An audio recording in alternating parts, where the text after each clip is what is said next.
are with Amanda Keston, Director of Client Services at Spectrum Wine Auctions, as well as this year's Spring 2010 Auctioneer. Thank you so much, Amanda, for being here. Thank you for having me, Dana. You're welcome. My first question for you is, you've worked for a lot of different wine auction companies, but what is it about Spectrum Wine Auctions that separates it from the rest? I have worked with many auction houses, you're right about that one. What I would say sets Spectrum Wine Auctions apart from everyone else is how technologically advanced we are. Our entire website, our entire system is user-friendly, and it's very easy to search through our catalogs, bid online, check on your account online, and most of all our 360 imaging where you can actually view the bottle completely in the round. That's something that's really unique to us. Being technologically advanced is so important with the way the world is evolving and communication is evolving. But what initially drew you to this line of work? The clients. And the clients keep me in it. I would say that wine clients are some of my most favorite people. They are educated, they're interesting, they like food and travel and the arts, and they also know how to really have a good time. Yes. And do you pay attention to what the clients like specifically? I do. It's important. That's a part of customer service, and building your brand is to get to know your clients and get to know what they like and what they enjoy. Most of my clients like French Bordeaux and French Burgundy, but I have a handful that are into vintage champagne and also small boutique wineries in California. California-made wines, are there any distinct characteristics or qualities about California wines that you could identify? And are you partial to them because you're a native? I am a little partial to California wines just because I'm a California girl, so why not drink local?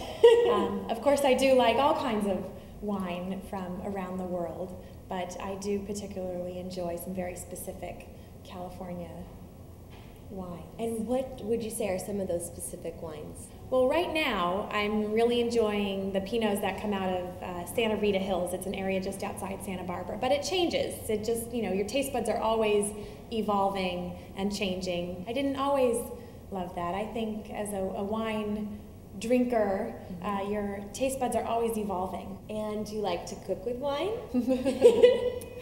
I do sometimes cook with wine. It rarely makes it into the food. We do a lot of consumption in our house. Now, just one last question to kind of wrap things up. What would you say is the nicest wine you've ever had, or what was one of your nicest wine experiences? I couldn't pick just one. I call them wine epiphanies, and it's okay to have more than one, at least I think so. But a wine epiphany is usually an experience that you've had drinking wine that's just totally knocked your socks off. I've had more than one, so. One of Which them, is great. Yeah. One time I was in New York with a friend, and he brought a 1997 Napa Valley cab to a dinner. Napa Valley Cab is from the Napa Valley Reserve, which is a private country club in Napa Valley. It's very, very difficult to get your hands on this wine. And I mean, that's part of that drew me in from the beginning. As a member, part of the rules are you're not allowed to sell your wine. You are only allowed to give it away as gifts.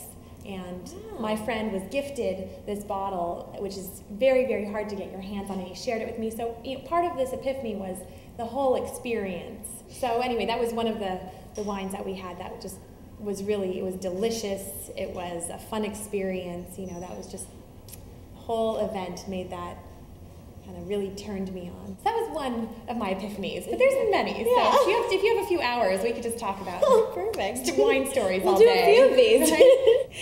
Well, Amanda, this has been great. Thank you so much for taking the time to talk to us today, and I look forward to hearing more wine epiphanies later down the road. Thanks for having me. You're welcome.